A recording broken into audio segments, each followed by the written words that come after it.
4వ అధ్యాయము 10వ వచనాన్ని మనం కలిసి చదువుదాం.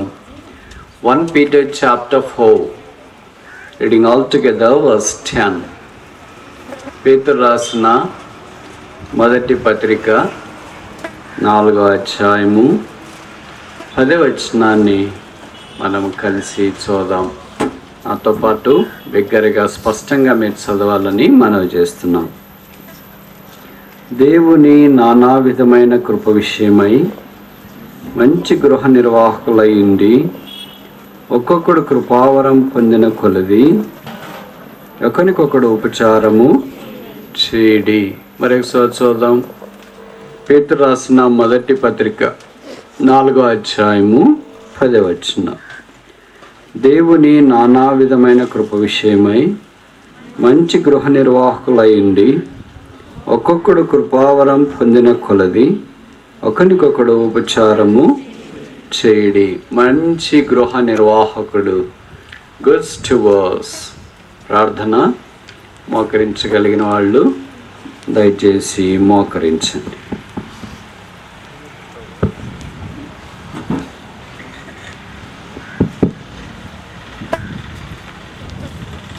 ప్రేమగల తండ్రి యేసుక్రీస్తు ప్రభువారి మంచి నామమున, మనోహరమైన నామమున, మహోన్నతమైన నామమున, మహాత్మ్యము కలిగిన నామమున, మహిమ కలిగిన నామమున బేటేలు మందిర సౌజన్యములో ఈ ప్రభు దినాన ఈ స్థలములో ఈ నామము చుట్టూ చేరి వచ్చే అవకాశం మీరు మాకు అనుగ్రహించినందుకు స్తోత్రములు చెల్లిస్తున్నాము. కొత్త సంవత్సరంలో 3వ మాసము మొదటి ప్రభు దినాన సజీవుడైన దేవుణ్ణి సజీవుల భూమి మీద ఆరాధించే అవకాశము మీరు అనుగ్రహించినందుకు స్తోత్రములు చెల్లిస్తూ ఉన్నాము. నన్ను కూడా మీరు కరుణించి జ్ఞాపకం చేసుకుని నా శిక్ష యావత్తూ సిలువలో భరించి మోసుకొని అనుభవించి రక్తము కార్చి చనిపోయి సమాధి చేయబడి తిరిగి లేచినందుకు స్తోత్రములు.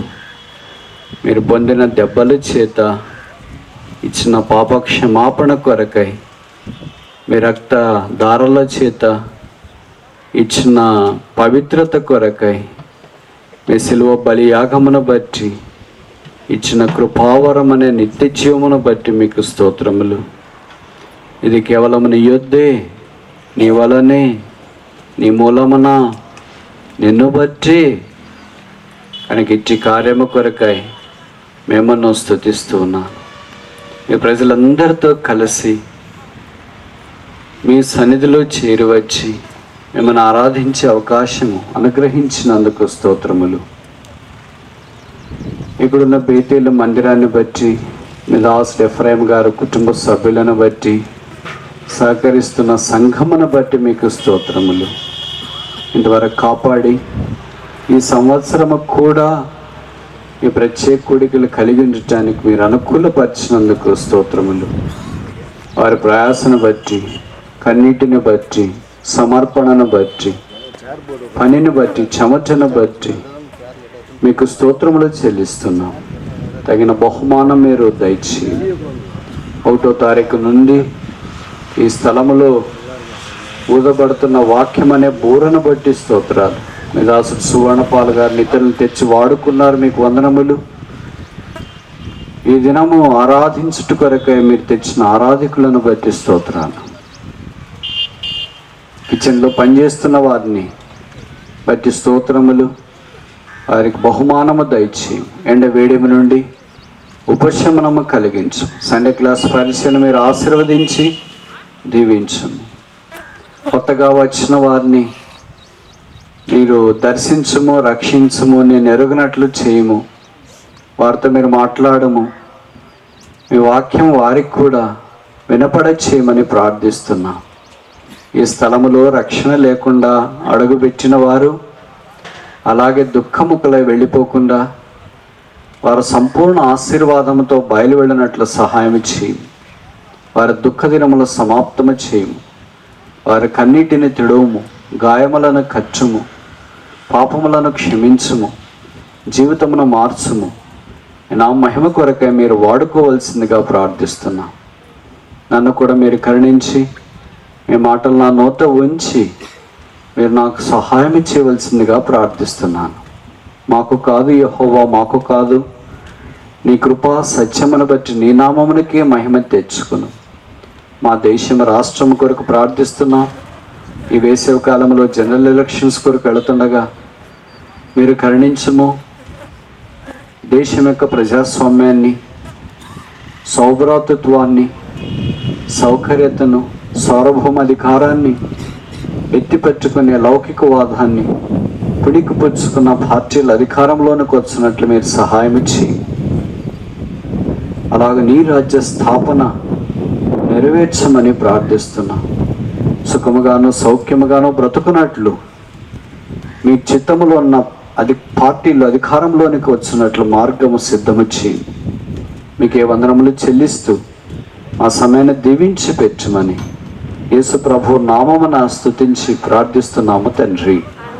ఆమేన్.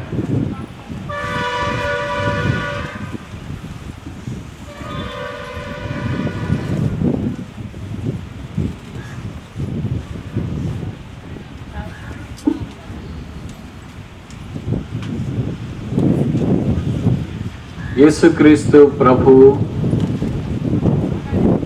కొత్త నిబంధనలో మంచి గృహ నిర్వాహకుడు. ఆయనతో కలిసి మనము ఆయన గృహ నిర్వాహక పరిచర్యలో పాలు పొందుతూ ఉన్నాము.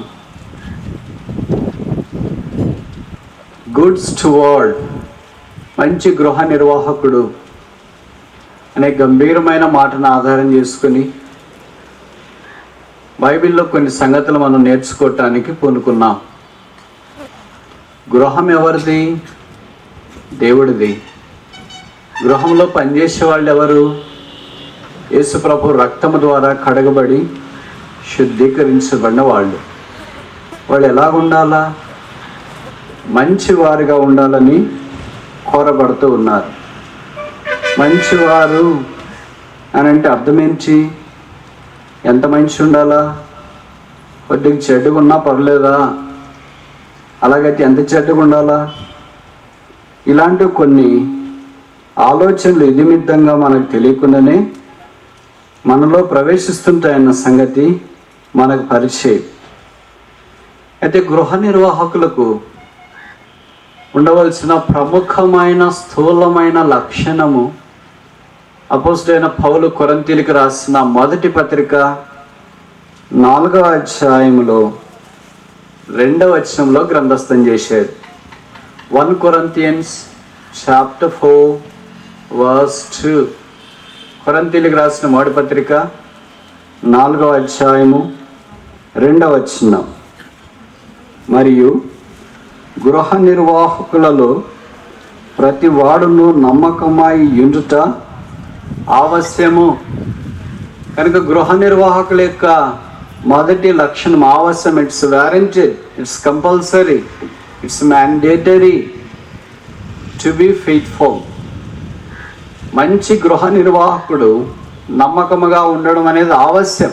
అంటే ఆ లక్షణం లేకపోతే ఇంకా ఆ వ్యక్తి మంచి గృహ నిర్వాహకుడిగా ఉండవలసిన అవసరము లేదు. నమ్మకత్వము అంటే ఏంటి అర్థము? ఒకవేళ మన ఇంట్లో ఎవరైనా చిన్న పనులు చేయటానికి ఒక పని మనిషిని పెట్టుకున్నాం అనుకో, పాత్రలు తోమటానికి, ఇల్లు శుభ్రం చేయటానికి. వాళ్ళు నమ్మకంగా ఉంటేనే మనం వారిని ఉంచుకుంటాం. వారు నమ్మకం లేకుండా ఒకరోజు ఒక పాత్ర, ఇంకో రోజు ఇంకో చీపుర, ఇంకో రోజు వాచ్, ఇంకో రోజు మొబైల్ ఫోను, ఇంకో రోజు చెప్పులు, ఇలాగ తీసుకెళ్ళారు ప్రతిరోజు ఒక్కోటి. చివరికి మనం ఏం చేస్తామంటే మీరు కూడా ఆగిపోండి, ఇప్పటికే చాలా వస్తువులు పోయినాయి అంటాం. పని కాదు ముఖ్యం, నమ్మకత్వం ముఖ్యం. వాళ్ళు నమ్మకంగా పనిచేసేవాళ్ళు అయితే మన వాచ్ కానీ, అద్దాలు కానీ, మొబైల్ ఫోన్ కానీ, డబ్బులు కానీ, పాస్ కానీ, మేము అందరు ధనవంతులు బంగారం కానీ అటు ఇటు సాధారణంగా వదిలేస్తారు. వాళ్ళ నమ్మకస్తులు కాకపోతే మనం వాళ్ళని ఇంటిలో పని కొరకై పురమాయించం. మనం పేదలమైంది, సామాన్యులమైంది, మన ఇంట్లో పనిచేసే వాళ్ళు నమ్మకంగా ఉండాలని కోరుతున్నప్పుడు, దేవుడు ధనవంతుడయింది ఆయన ఇంట్లో పనిచేయటానికి అపనమ్మకస్తుల్ని ఉంచుకుంటాడు, పెట్టుకుంటాడు, ఏమి ఇస్తాడు అని ఎలాగ తెలుస్తాం? మనం చెడ్డవారయ్యండి మనతో ఉన్న వాళ్ళే నమ్మకంగా ఉండాలని కోరితే, దేవుడు మంచివాడయ్యింది ఆయన ఇంట్లో పనిచేసేవారు నమ్మకంగా లేకపోతే ఎలాగూ ఆ పని కొరకే దేవుడు నియమిస్తాడు. కనుక దేంట్లో మనం నమ్మకంగా ఉండాలి. నమ్మకంగా ఉన్న ఒక 5 మందిని మనం జ్ఞాపకం చేసుకుని ప్రభు బలలో పాలు పొందడానికి ప్రయత్నం చేస్తాం. ఇవన్నీ మీకు పరిచయమైన వాక్యాలే, మళ్ళీ ఒకసారి గుర్తు చేసుకోవడం భావ్యమని తలస్తున్నాం. మొదటిది సంఖ్యాకాండము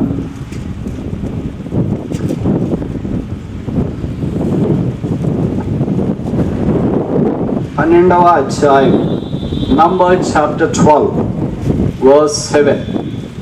సంఖ్యాకాండము 12వ అధ్యాయము 7వ వచనం. అతడు నా ఇల్లంతటిలో నమ్మకమైన వాడు. అతడు అంటే మోషే. కనుక మొదటి వ్యక్తి ఎవరంటే, Moses is faithful in all my house. మోషే నమ్మకముగా ఉండెను. మోషే మనలాగా చదువు లేనోడు కాదు, మనలాగా అందం లేనోడు కాదు, మనలాగా తెలివి లేనోడు కాదు, మనలాగా ఏం తెలియనోడు కానే కాదు, మనలాగా శాతగానోడు అసలే కాదు, మనలాగా విశ్వాసం లేనోడు. మనకే ఆయనకి పూర్తిగా 180 డిగ్రీలు వ్యతిరేకం. మోషే ఎలాంటి వాడంటే బైబిల్లో రాసినారు, దివ్య సుందరుడు. నాకు తెలిసి ఇక్కడ సుందరులే లేరు, ఇక్కడ దివ్య సుందరులు ఎక్కడ ఉంటారు? పేరు పెట్టుకుంటారు ఏమని, సుందర్ రాజు, సుందరమ్మ అని. కానీ వాడు ఎలాగుంటారంటే సుందరానికి వ్యతిరేక పదంలో ఉంటారు. అలాంటి వాళ్ళకి అలాంటి పేరు పెడతారు. సుందర్ రాజు అని పెట్టింటే ఆయన నిలబడితేనే కనీసం 90 డిగ్రీల్లో నిలబడాలి కదా, 45 డిగ్రీల్లో నిలబడుతుంటాడు. ఇట్లా ఏ పేరు? సుందర్రాజు. 45 డిగ్రీల్లో నిలబడి సుందర్రాజు ఎలాగైతావు? కనుక మన పేరుకి మన జీవితానికి చాలా తేడా ఉంటుంది.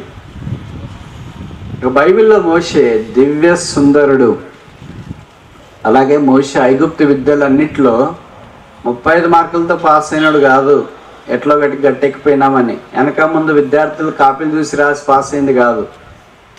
బైబిల్లో రాశారు, expert in all the knowledge and wisdom of Egypt.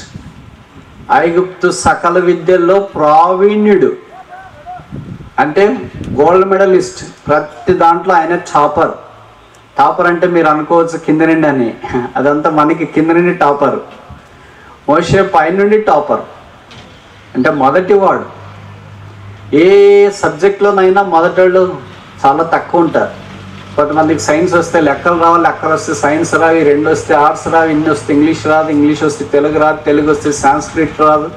ఇవన్నీ వచ్చిన వాళ్ళు పరీక్షలో రాయలేరు. కొంతమంది చెప్తారు, బ్రదర్ బాగా చదువుకున్నాను కానీ అస్సలు గుర్తుండట్లేదు, ప్రార్థన చేయండి. ఈ చిన్న వయసులోనే గుర్తు లేకపోతే ఇంక పెద్ద వయసులో ఏం గుర్తు వస్తుంది? షుగర్ బీపీ లేకుండా టీనేజ్లో ఉంటేనే రాత్రి చదువుకునేది పొద్దున్న పరీక్షల్లో రాయటానికి కుదరకపోతే ఇంకా మిగతా విషయాలు ఎలాగా? మోషే అలాంటి వాడు కాదు. జ్ఞానం కలిగిన వాడు, తెలివి కలిగిన వాడు, నైపుణ్యత కలిగిన వాడు, అందమైన వాడు. అన్ని విషయాల్లో మోషే గొప్పవాడు. ఇన్ని గొప్పగా ఉన్న వాళ్ళు మందిరానికి వస్తారా? మనం ఈరోజు వచ్చినాము అని అంటే నాకు తెలిసి రక్షించబడినాం కనుక వచ్చినాము అనేది అది వేరే విషయం, with in the brackets. Out side the brackets ఏంటంటే మనకి బయట ఎక్కడ కుదరదు. మన ఆకారాన్ని చూసి ఎవరు పిలిచేవాళ్ళు లేరు, మన అందాన్ని చూసి ఎవరు ఆకర్షించబడేవాళ్ళు లేరు. ఒకవేళ మోసే వాళ్ళే దివ్య సుందరత అంటే మనం కూడా హాలీవుడ్, బాలీవుడ్, టాలీవుడ్ ఏదో ఒక వుడ్లోకి పోయింటాం. ఏది పోకపోయినా రామోజీ ఫిలిం సిటీ కన్నా పోయింటాం. ఎక్కడ నిరాకరించబడినా కనుక ట్రాష్ మాదిరి, ట్రాష్ బాక్స్ ఇంకా చూసి ఓహో యేసుప్రభు ఉన్నాళ్లే ఏ ట్రాష్ అంతటిననే ఆయన దగ్గరికి వచ్చినాం.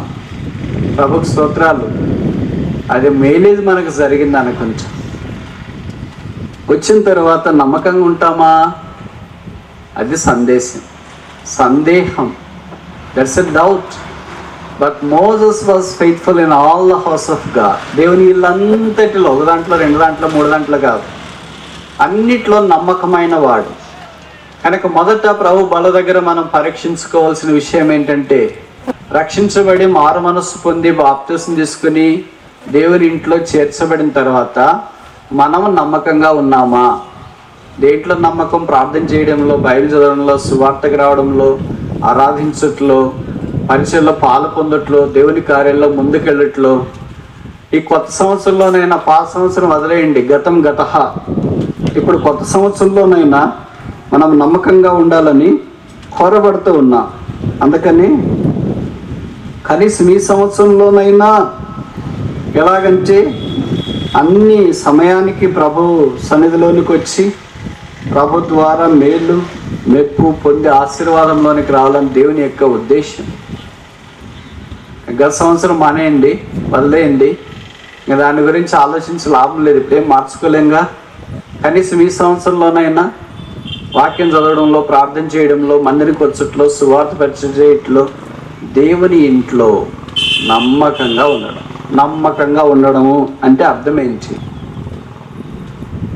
నమ్మకస్తులు చెప్పండి, నమ్మకంగా ఉండడం అంటే అర్థం ఏంటి?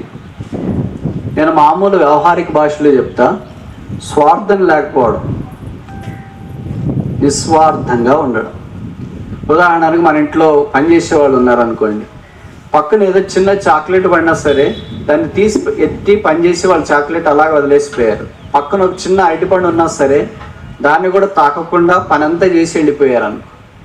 మనం కొన్నిసార్లు కావాలనే పెట్టింటాం, అమ్మాయి అరటిపండు తీసుకెళ్ళాలంటే నా కొరికే నా అమ్మాయి ఇది అంటారు. అవునమ్మా నీ కొరికే తీసుకెళ్ళంటే తీసుకెళ్తాం. అంతదాకా అరటిపండు అలాగే ఉంటుంది. ఏంటమ్మా అరటిపండు పాడైపోతుంది కదా, తీసుకెళ్ళొచ్చు కదా, తినొచ్చు కదా అంటే మీరు చెప్పలేదు కదమ్మా అంటే చెప్తేనే తింటారు, చెప్తేనే తీసుకెళ్తారు, చెప్తేనే వాడుకుంటారు. అలాంటి వాళ్ళు నమ్మకస్తులుగా ఉంటారు. కొంతమంది చెప్పుకోకున్నా కూడా ఇలా చేతుల్లో పెట్టుకొని పోతా ఉంటారు, వాళ్ళు కప్పుకొని పోతుంటారు. ఇంకా దానికి మళ్ళీ డెకరేషను. కనుక వెంటనే మనకు తెలుస్తుంది డెకరేషన్ చేసినారు అని అంటే ఏదో లోపట ఉంది అని అర్థమైపోతుంది. డెకరేషన్ లేకపోతే అప్పుడు తేలిగ్గా వెళ్తున్నారు అని తెలుస్తుంది. ఎందుకు తీసుకున్నారు అడిపండు, ఎందుకు తీసుకున్నారా చాక్లెట్, ఎందుకు తీసుకున్నారు అక్కడ ఉన్న ఒక 10 రూపాయలు? స్వార్థం. ఈ అడిపండు తింటే బాగుంటుంది, చాక్లెట్ తీసుకుంటే బాగుంటుంది, 10 రూపాయలు తీసుకుంటే బాగుంటుంది, ఇది ఫలానా తీసుకుంటే బాగుంటుంది, నాకు బాగుంటుంది లేదా మా పిల్లలకు బాగుంటుంది. ఈ స్వార్థమే లేకపోతే తీసుకోంగా, చాక్లెట్ తీసుకోంగా, అడిపండు తీసుకోంగా, డబ్బులు తీసుకోంగా, విలువైన వస్తువు తీసుకోంగా. కనుక నమ్మకంగా ఉండడం అంటే నాకు తెలిసి పాక్షికంగా స్వార్థం లేకపోవడం. దేవుని మందిరంలో స్వార్థం లేకుండా ఉండడం అనేది నమ్మకంగా ఉన్నట్లో భాగం. మనం అలాగ అనుకోమే అన్నీ మనకే కావాలా అని అనుకుంటాం. మనలో స్వార్థం ఉన్నంత దాకా నమ్మకంగా ఉండలేము. ప్రభువే మనకు పిలిచి ఆ పని అప్పగించేదాకా మనం నమ్మకంగా ఉండలేము. నమ్మకంగా లేకపోతే నమ్మకమైన దేవుడి యొక్క బలలో ఎలా పాలు పొందుతాం? బైబిల్లో రాస్తారు, ప్రభు అన్నాడు, మీరు నమ్మదగిన వారు కాదు, ఆయనను ఆయన నమ్మదగిన దేవుడుగా ఉండి తన స్వభావనకు విరుద్ధమైనది ఏదియూ చేయలేదు. కనుక ప్రభు బలలో పాలు పొందటానికి చేరవచ్చిన మనము అపనమ్మకస్తులము. అయితే యేసు ప్రభు యొక్క శిలువ ద్వారా, రక్తం ద్వారా నమ్మకస్తులుగా చేయబడి బలలో పాలు పొందాలని కోరబడుతూ ఉన్నాం. కనుక మొదట మోషే నమ్మకమైన పనివాడు దేవుని ఇంట్లో. మనము ఎన్నిసార్లు తప్పిపోయినాము. నమ్మకంగా ఉన్నన్ని దానికంటే నమ్మకంగా లేనివే ఎక్కువ అంటే తప్పంటారా? ఇంకోసారి చెప్పనా? నమ్మకంగా ఉన్న సందర్భాల కంటే నమ్మకంగా లేని సందర్భాలే ఎక్కువ మన జీవితంలో. కనుక మొదట మనం ఏం గుర్తుపెట్టుకుందామంటే, ప్రభువా నీ బల దగ్గరకు వస్తున్నాను, నీ ఇంట్లో నేను ఇంతవరకు మోషే వలె నమ్మకముగా లేను అని మీ రక్తం చేత కడిగి పరిశుద్ధపరచు, నమ్మకముగా ఉంచు. ఇంకా ఎవరైతే దేవుని ఇంట్లోనికి రాలేదో వచ్చినాం కదండి రాలేదంటారు ఏంటి అని. భౌతికంగా వచ్చినాం, మంచిది, యేసు ప్రభు నామమున మిమ్మల్ని ఆహ్వానిస్తున్నాం. అయితే ఆత్మీయంగా రావడం అంటే పాప క్షమాపణ పొందడం, మారు మనసు పొందడం, రక్షించబడడం ప్రాముఖ్యం. అదే ఆత్మ సంబంధమైన రక్షణ లేకపోతే ఈ మధ్యాహ్నం ప్రభు యొక్క బల దగ్గర దేవుని యొక్క వర్తమానం ప్రకటిస్తున్నాం. యేసుక్రీస్తు పాపల స్నేహితుడు, యేసుక్రీస్తు ప్రేమ స్వరూపి, యేసుక్రీస్తు నీ పాపమును భరించుట కొరకే శిలువ మీదకి వెళ్ళి రక్తము కార్చి చనిపోయి సమాధించబడి తిరిగి లేచినాడు. బైబిల్ సెలవిస్తుంది, యేసు రక్తం ప్రతి పాపము నుండి మనల్ని కడిగి పవిత్రులుగా చేయును. బైబిల్లో రాయబడింది, ప్రభువైన యేసునందు విశ్వాసం ఉంచుము, అప్పుడు మీరును మీ ఇంటి వారును రక్షింపబడదురు. నీకెంత మంచి పేరున్నా, ఎంత అందమున్నా, చదువున్నా, డబ్బున్నా, జ్ఞానమున్నా, తెలివున్నా, వయసున్నా, ఆరోగ్యమున్నా, అందమున్నా, యేసు ప్రభు లేకపోతే అవన్నీ కేవలం వ్యర్థమే. యేసు ప్రభువును బట్టి వాటన్నిటికీ సౌందర్యం ప్రాప్తిస్తుంది. కనుక యేసు ప్రభుని నీ హృదయంలోనికి ఆహ్వానించు. యేసు ప్రభువా నా హృదయంలోనికి రా, నా పాపాలు క్షమించు, నా జీవితాన్ని మార్చు, నన్ను కడిగి పరిశుద్ధపరచు, నన్ను నీ కుమారునిగా కుమార్తెగా చేసుకో. అప్పుడు యేసు ప్రభు నీ హృదయంలోనికి వచ్చి నీ పాపాలు క్షమించి నీ జీవితాన్ని మార్చి నిన్ను పరిశుద్ధపరిచి పరలోక రాజ్యంలో ప్రవేశపెట్టాలని ఇష్టపడతాడు. యేసు ప్రభు నువ్వు అడగకపోతే, ఆహ్వానించకపోతే, అంగీకరించకపోతే రక్షణ, పాప క్షమాపణ, మారు మనస్సు నీవు నిరాకరించినట్లే, తృణీకరించినట్లే. నీకు ఎన్ని మంచి ఉన్నా రక్షణ లేకపోతే, పాప క్షమాపణ లేకపోతే, ఈ లోకాన్ని విడిచిపెడితే నరకం అనేది ఉంది, పాతాళం అనేది ఉంది. ఈ ఎండే భరించలేవు. మరి పాతాళము, నరకం, అగ్నిగుండం భరించడం ఒకరోజు కాదు, 2 రోజులు కాదు, 3 రోజులు కాదు, యుగాయుగాలు. అగ్ని ఆరదు, పురుగు సావదు. వేదనకరమైన స్థలములో నుండి తప్పించుకోవటానికి ఒక్కటే మార్గం, అదే యేసు మార్గం, అదే కల్వరి మార్గం, అదే శిలువ మార్గం, అదే పరలోక మార్గం, అదే దేవుని మార్గం, అదే ఆత్మ సంబంధమైన మార్గం, అదే మోక్ష మార్గం, అదే ఇరుకు మార్గం, అదే పరిశుద్ధ మార్గం, అదే నీతి మార్గం, అదే యథార్థమైన మార్గం, అదే ప్రతిష్ఠించబడిన యేసు ప్రభు శరీరం అనే మార్గం. ప్రభు నీ యేసునందు విశ్వాసం ఉంచుము, అప్పుడు నీవును నీ ఇంటి వారును రక్షింపబడెదరు. కనుక మొదట దేవుని ఇంట్లో నమ్మకముగా ఉంచుట. రెండవది సమూయేలు మొదటి గ్రంథము 1 సమూయేలు, సమూయేలు మొదటి గ్రంథము 2వ అధ్యాయము 35వ వచనం. 1 Samuel chapter 2 verse 35. సమూయేలు మొదటి గ్రంథము 2వ అధ్యాయము 35వ వచనం. 1 Samuel chapter 2 verse 35. తర్వాత నమ్మకమైన ఒక యాజకుని నేను నియమింతును, అతను నా యోచనను వచ్చి నాకు అనుకూలముగా యాజకత్వము జరిగించును. నమ్మకమైన యాజకుడు. మొదట నమ్మకమైన పరిచారకుడు మోషే. ఇప్పుడు ఫెయిత్ఫుల్ ప్రీస్ట్, నమ్మకమైన యాజకుడు. బహుశా సమూయేలు కావచ్చు. కనుక దేవుడికి నమ్మకస్తులు కావాలి. నమ్మకస్తులు ఎవరైనా ఉన్నారా అని దేవుడు చెప్తున్నాడు. మనం అనుకోవచ్చు మనం అంతా నమ్మకస్తులే కదా అని. మనం ఎవరికి నమ్మకస్తులు? మనకు నమ్మకస్తులు. దేవుడికి మన నమ్మకత్వము సరిపోదు. ఆయన ప్రమాణాలు హెచ్చుగా ఉంటాయి, గొప్పగా ఉంటాయి, ఉన్నతంగా ఉంటాయి. కనుక ఆయన యొక్క అంతస్తులోనికి మనము తీసుకురాబడాలని కోరబడుతున్నాం.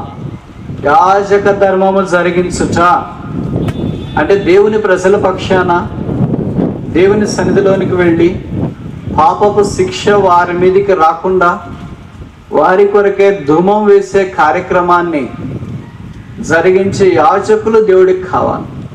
అందుకే సమూయేలు అన్నాడు కదా ఇశ్రాయేలు విషయమై, నేను మీ విషయమై ప్రార్థన చేయటం మానేస్తే అది నాకు పాపమవునుగాక. కనుక యాజకుడు మానేయడము ధూమం వేయడం పాపం. మరి ప్రభు బల దగ్గరికి వచ్చినప్పుడు మనం ఎన్నిసార్లు మానేసాం? అటెండెన్స్లో ప్రజెంట్ల కంటే ఆబ్సెంట్లు ఎక్కువ ఉంటాయి. ప్రజెంట్ల కంటే ఆబ్సెంట్లు ఎక్కువ ఉంటే ఏమవుతుంది? కాండనేషన్ కట్టుకోవటానికి ట్రై చేస్తారు కొంతమంది. దానికి కూడా ఒక లిమిట్ ఉంటుంది. కొన్ని ఆబ్సెంట్ అయితే కాండనేషన్ కట్టుకొని రావచ్చు, కానీ యాబ్సెంట్సే ఎక్కువైపోయి ప్రజెంట్లే చాలా తక్కువ ఉన్నాయనుకో, అప్పుడు వాళ్ళని ఏం చేస్తారంటే డీటెయిన్ చేస్తారు. అంటే మీరు చాలా మంచోళ్ళు, ఈ సంవత్సరం కూడా ఇదే క్లాస్లోనే కూర్చోండి అని చెప్తారు. అయ్యో మాకంటే జూనియర్స్ వస్తారు ఈ క్లాస్లోకి, సిగ్గుపోద్ది అని అంటే అది మొదట ఉండాలి, ఇప్పుడు కాదు. అది అప్పుడు ఉండింటే క్లాస్ మానేయకుండా ఉండిండరు. కనుక ఇప్పుడుంటే ఏం లాభం? డబ్బులు కడతామండి, డబ్బులు కట్టినా లాభం లేదు. నువ్వు అక్కడ కూర్చోవలసిందే, అవమానం భరించాల్సిందే. నీవు ఇంతకుముందు ఎవరినైతే జూనియర్లుగా భావించినావు, ఇప్పుడు వాళ్ళని క్లాస్మేట్లు అవుతారు, బెంచ్మేట్లు అవుతారు. వాళ్ళంతా ఇంతదాకా నిన్ను సార్ అన్నారు, ఇప్పుడు వచ్చి ఏంట్రా అంటారు. అయినా సరే నువ్వు భరించాల్సిందే. కనుక చాలామంది విశ్వాసులు ఏంటంటే వెనక్కి వచ్చేసినారు, అంటే డిటైన్ అయినారు. ప్రభు బల దగ్గరికి వచ్చినప్పుడు మనం డిటైన్ అయినామా, ప్రమోట్ అయినామా? ప్రమోట్ అయినామంటే ప్రజెంట్లు ఎక్కువ ఉంటాయి, డిటైన్ అయినామంటే ఆబ్సెంట్లు ఎక్కువ ఉంటాయని అర్థం. కనుక దేవుని సన్నిధిలో నమ్మకంగా యాజక ధర్మం జరిగించుట ప్రముఖమైన విషయం. మూడవది నెహెమ్యా గ్రంథము 7వ అధ్యాయము 2వ వచనం. Nehemiah chapter 7 verse 2. నెహెమ్యా 7వ అధ్యాయము 2వ వచనం. నెహెమ్యా 7వ అధ్యాయము 2వ వచనం. నా సహోదరుడైన హనానీకిని, కోటకు అధిపతైన హనన్యాకును యెరూషలేము పైన అధికారం ఇచ్చి తిని, హనన్యా డాష్ నమ్మకమైన మనుష్యుడు, నమ్మకమైన రాజు అని, అధికారని, యాజకుడని, విద్యార్థి అని, బోధకుడని, సేవకుడని, కాపరని లేదు అక్కడ. ఎవరైనా నమ్మకమైన మనుషుడు అంటే అర్థం ఏంటంటే, మనం కొన్నిసార్లు అనుకుంటాం, బ్రదర్ మనం మనుషులం కదా, ఏడంటూ నమ్మకంగా అట్లా అనుకుంటే ఎట్టయితుంది అని అంటాం. అందుకనే మనలాంటి వాళ్ళు సాకు కొరకే ఇక్కడ వాక్యం రాశారు. నమ్మకమైన దావదూత అని రాయలే, నమ్మకమైన రాజుని రాయలేదు, నమ్మకమైన ప్రవక్తను రాయలేదు, నమ్మకమైన మనుషుడు. అంటే అర్థం ఏంటంటే, మనుష్యుడు నమ్మకంగా ఉండటానికి అవకాశం ఉంది. ఇష్టం ఉంటే, కష్టపడితే, ఆసక్తి కలిగి ఉంటే, దేవుడు అంటే అభిమానం ఉంటే, ప్రేమ ఉంటే నమ్మకంగా ఉంచు. చూడండి, ఈయన ఒక మంచి ఆఫీసరు, నమ్మకంగా ఉన్నాడు. మన ఇంట్లో కొంతమంది ఉంటారు పిల్లలు, లేదా మన హాస్టల్లో రూమ్లో ఉంటారు.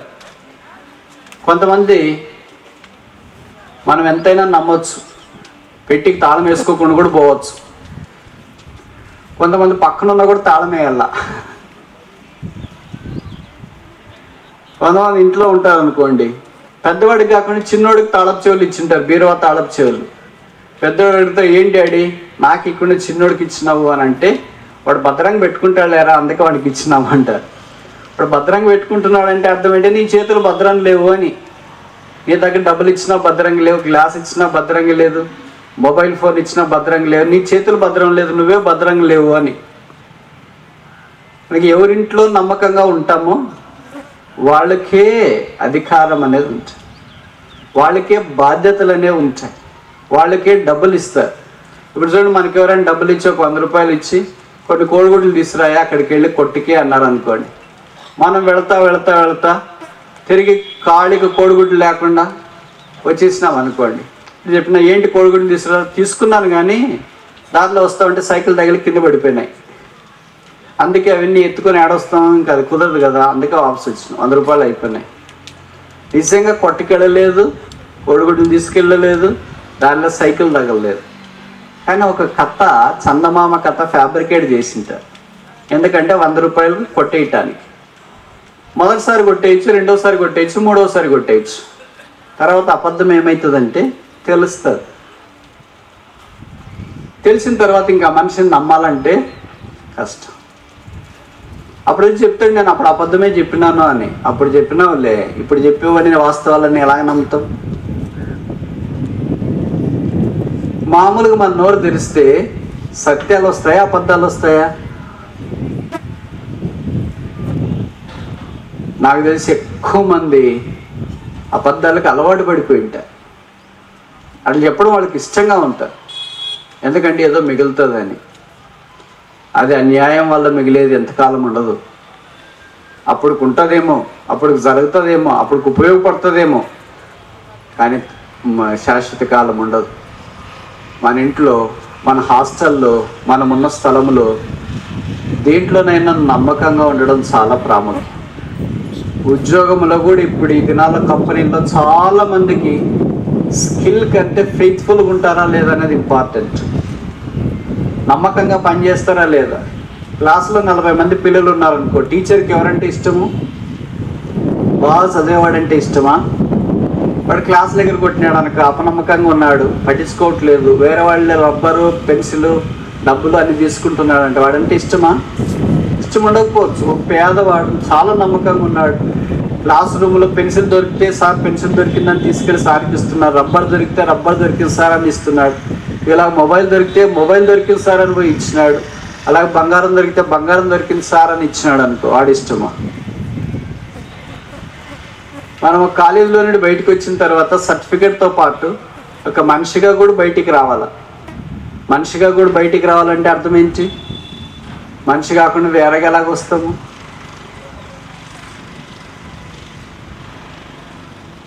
మనిషి అంటే ఉత్తమమైన లక్షణం, నమ్మకమైన వాడిగా రావాలి. తల్లిదండ్రులకు కొడుకు మంచి సర్టిఫికేట్ తీసుకొని బయటకు వచ్చినాడు, ఏంట్రా ఎలాగొచ్చినాయి అన్ని కాపీలు కొట్టి వచ్చినాయి, అబ్బా భలే నా కొడుకు ఎంత మంచివాడు అని సన్మానం చేస్తామా? ఆ సర్టిఫికేట్ వద్దంటామా? చించేస్తామా? అంత ధైర్యం లేదు. నువ్వు ఇంకో ధైర్యం అని ఉండాలి. ఇప్పటిదాకా ఏదో జరిగిపోయింది, ఇప్పటి నుండి బాగా కష్టపడి చదువుకో, అట్లనే చెప్పాలిగా. అట్లా కూడా సాధారణంగా మనం చెప్పడానికి ఇష్టపడము. ఇప్పటిదాకా మామూలు కాపీలు కొట్టావా పక్కనుంది చూసి, ఇప్పుడు నెక్స్ట్ నుండి మైక్రో జిరాక్స్. ఇన్ని సర్టిఫికేట్లు తీసుకున్న మనిషిలో నమ్మకం లేకపోతే ఆ మనిషిని దేవుడు వాడుకోలేడు. అలాగే దేవుని ఇంట్లో దేవుని ప్రజలముగా అనన్య వలె నమ్మకమైన వారికి ఉండాలని దేవుడు కోరుతున్నాడు. దేవుడు అప్పగించిన చిన్న పనైనా, చిన్న బాధ్యత అయినా, చిన్న విషయమైనా నమ్మకంగా ఉన్నప్పుడు, కొంచెంలో నమ్మకంగా ఉన్న వారిని దేవుడు చాలా విషయాల్లో నమ్మకస్తులుగా చేయాలని కోరుతాడు. అందుకే అలాంటి నమ్మకత్వము మన జీవితానికి ప్రాముఖ్యం. ఇప్పుడు ఎంతమందిని చూసినాం? ముగ్గురిని చూసినాం. మొదటి ఎవరు నమ్మకస్తులు? మోషే. రెండవది ఎవరు? సమూయేలు. మూడవది ఎవరు? హనన్య. నాలుగవది పరిచయమైన పేరు, దానియేలు గ్రంథం 6వ అధ్యాయం 2వ వచనం. దానియేలు గ్రంథము 6వ అధ్యాయము 2వ వచనం. Daniel chapter 6 verse 2. 6:4 చదువుతా నేను. దానియేలు గ్రంథం 6వ అధ్యాయం 4వ వచనం. అందుకు ఆ ప్రధానులను, అధిపతులను రాజ్యపాలన విషయంలో దానియేలు మీద ఏదైనా ఒక నింద మోపాలన నుండి తగిన హేతువు కనిపెట్టుచుండిరి గాని దానియేలు డాష్ అయ్యింది, ఏ నేరమైనను ఏ తప్పైనను చేసిన వాడు కాడు. దానియేలు ఎలాంటి వాడు? నమ్మకమైన వాడై ఉంది. మంది ఇంత దాకా రావట్లేదు ఏంటి? నేను ఎప్పుడు అనుకునేవాడిని మనల గురించి ఇంత దాకా రాదని. ఇంత దాకా రాదంటే మొదటి అధ్యాయం ఉంటే కదా 6వ అధ్యాయం రావడానికి. మొదటి అధ్యాయమే మనకు లేదు. దానియేలు తను తాను అపవిత్రపరచుకొనకూడదని తలంచినాడు. మనకేముంది? ఏదైనా ఒకటే, ఎట్లయినా ఒకటే, ఎంతైనా ఒకటే, ఎప్పుడైనా ఒకటే, ఎక్కడైనా ఒకటే అన్నట్లుగా మనం జీవిస్తాం. దానియేలు అలా కాదు. ఆయన యెరూషలేములో ఉన్నప్పుడు ఎంత పవిత్రంగా ఉన్నాడో, బబులోనులో ఉన్నప్పుడు కూడా అలాగే ఉన్నాడు.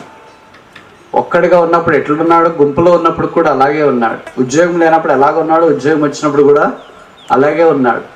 కొంతమంది చెప్తుంటారు, మీరు ఉద్యోగం లేనప్పుడు చాలా నమ్మకంగా వచ్చినారు మందిరానికి, బాగా బైబిల్ చదివారు, ప్రార్థన చేశారు, సువార్త సేవలో అన్ని పనుల్లో పాల్పొందినారు. ఉద్యోగం వచ్చిన తర్వాత రావట్లేదండి, బిజీ అయిపోయామండి.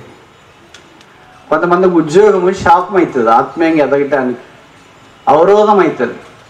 అది కొన్ని విషయాల్లో, కొన్ని సంగతుల్లో, కొంతమంది విషయంలో వాస్తవమే కావచ్చు, కానీ అడ్జస్ట్మెంట్ అనేది చాలా ప్రాముఖ్యం. దానియేలులో పక్కన వాళ్ళు తిట్టి ఒక్క లోపం కనిపించలేదంట. మన పక్కన వాళ్ళు ఎవరైనా మనలో ఒక లోపం ఎదగటానికి ఒకటి కూడా కనిపిస్తుందా, కనిపించదా? మన రూమ్మేట్ కానీ, క్లాస్మేట్ కానీ, సీనియర్స్ కానీ, జూనియర్స్ కానీ, మన మందిరంలో వాళ్ళు కానీ, సేవకులు కానీ, విశ్వాసులు కానీ, వీళ్ళు ఏమైనా పొరపాటు ఉందా అని చూడటానికి ప్రయత్నం చేస్తే ఒకటైనా కనిపిస్తుందా లేదా? నేను చెప్పే తెలుగు మీకు అర్థం కావట్లేదు అనుకుంటా కదా, నేను చెప్తాను ఉండండి. వీళ్ళలో ఏమైనా మంచి ఒకటైనా ఉందా లేదా అని కనిపిస్తే ఒకటైనా కనిపిస్తుందా లేదా? ఇప్పుడు అర్థమైంది అది మీకు.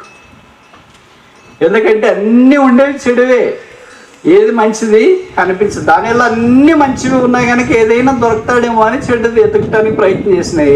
ఏ విషయంలోనైనా అపనమ్మకస్తుడిగా ఉన్నాడా, నేరంగా కనిపిస్తున్నాడా, ఏ విషయంలోనైనా సరిగా లేడా అని దానే ఎత్తి.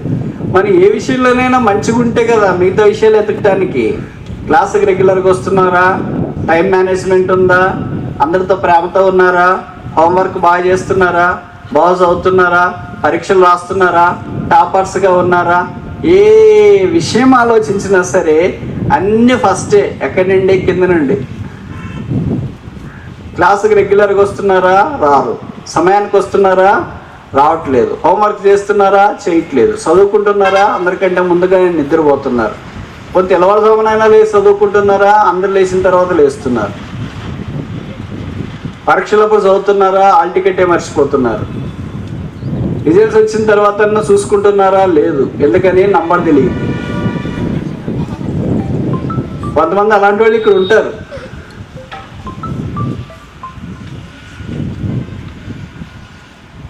ఇక మనలో లోపాలు ఒక పుట్ట.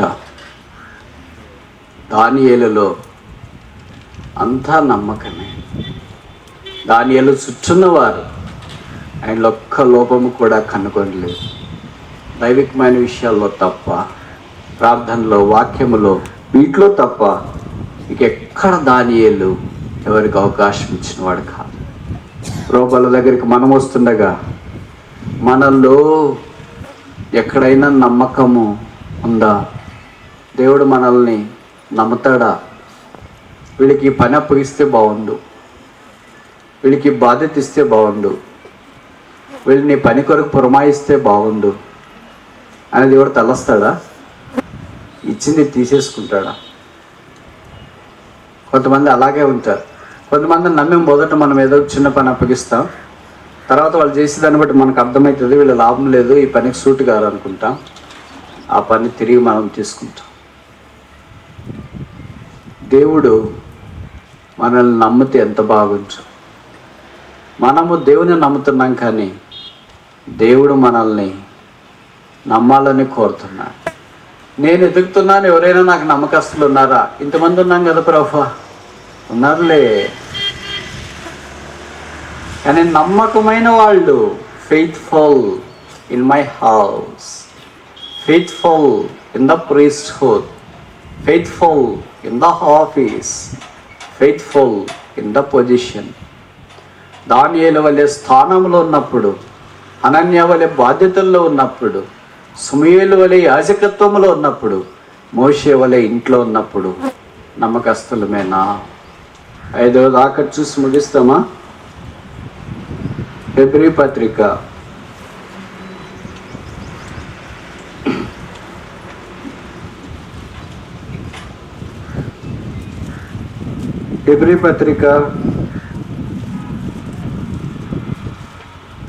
3వ అధ్యాయం 2వ వచనం. హెబ్రీ 3:2. Hebrew chapter 3 verse 2.